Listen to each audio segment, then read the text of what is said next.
bawled my eyes out. I just immediately talked to Stout, and I couldn't formulate a sentence. I was just crying.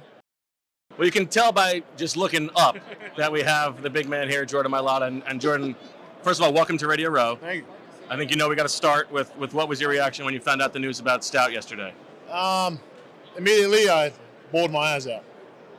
I just immediately talked to Stout, and I couldn't formulate a sentence. I was just crying.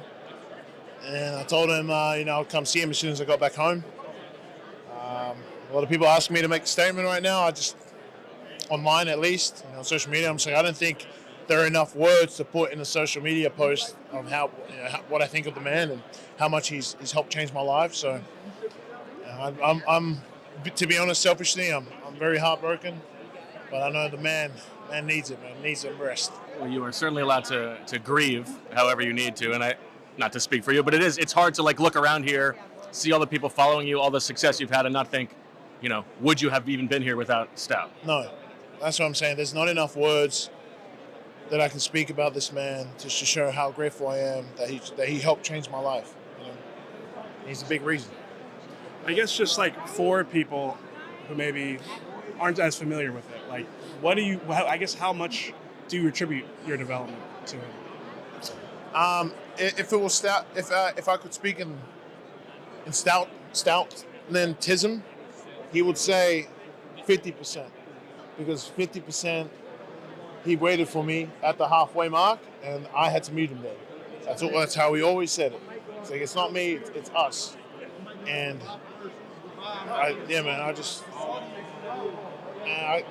Was this something that was on your radar as a possibility, or did it sort of blindside you?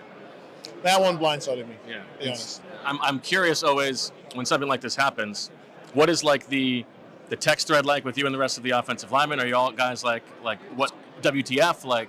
How does that work? Well, I'm pretty grateful that I have Lane and Landon. They're in San Fran right now, so I was able to connect with those boys last night and kind of grieve together. Kind of like an Irish wake. Yeah. I felt like we lost our dad, man. It's crazy. Well, I'm sorry. Yeah, it was good, shared trauma, and we just weren't talking about all the times we had with Stout, but I think we're all gonna try and make time to go see him once we get back in Philly after the game, and yeah. Have you gotten to even the point of wondering what it will be like to play for a different coach? Very daunting thinking about it, to be honest. I'll be entering year 9. Isn't that crazy to say? Entering year 9 next year. Well, this season coming, and we'll see how this goes. I'm excited, but also scared, man. I'll be honest. I'm nervous. Yeah. One of the things that sorry, we gotta. I'm gonna hold you just talk. All right. One of the things that I heard asking people about Stout yesterday was the toll that the season took. I guess how have the last couple of weeks been for you? I guess trying to rest after what has been a really long stretch for you and everybody in that O-line room. It's a very long season. Injuries played a big part. The stress of trying to get back to where we were standard-wise in that room.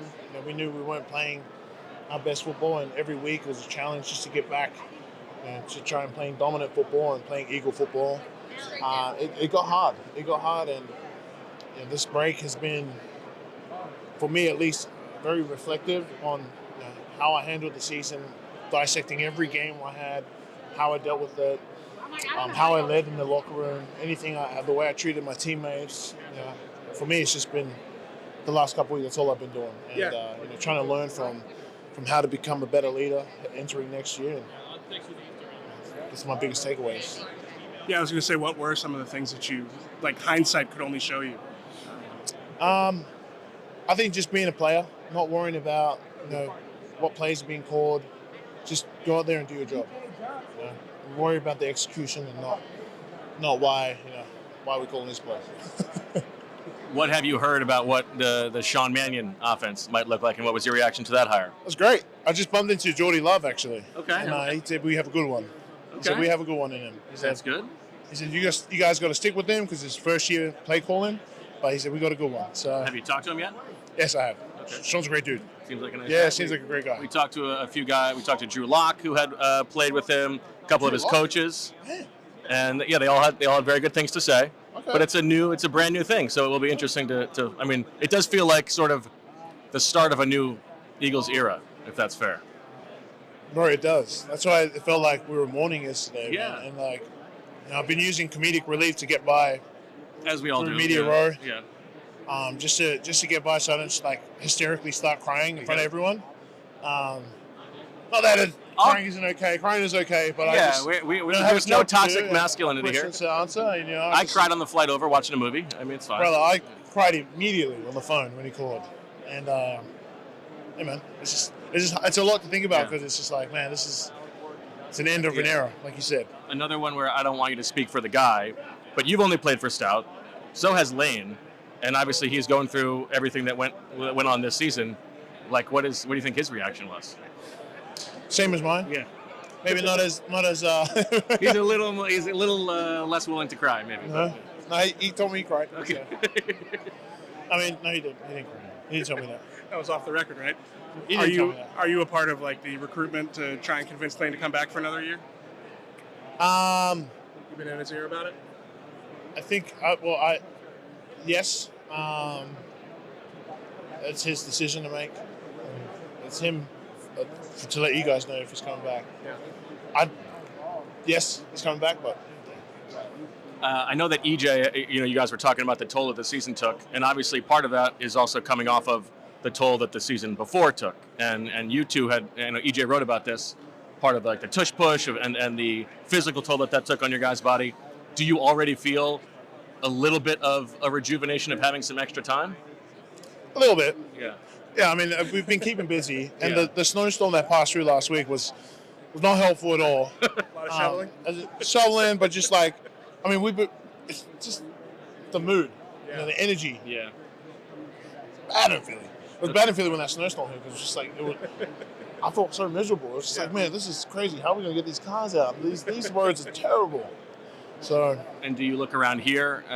BG went through this yesterday, and it's like, this is kind of nice, but man, I'd rather be playing in the game. Is that fuel? I'm more of a realist. Try to be at least. Yeah. I'm not thinking like that because I just get mad. Yeah. So I just be like, yeah, we weren't good enough this year. I didn't do a good enough job and not playing. So just look forward to next year. That's it. I said this to BG yesterday. You are one of the people in the locker room that I would say has the most, I would say one of the closest relationships with Jalen, and somebody who can be a Jalen whisperer, a Jalen translator at times. So what would you say his mindset is this offseason? Where do you think his head is at? God, is it hot in here? Jesus.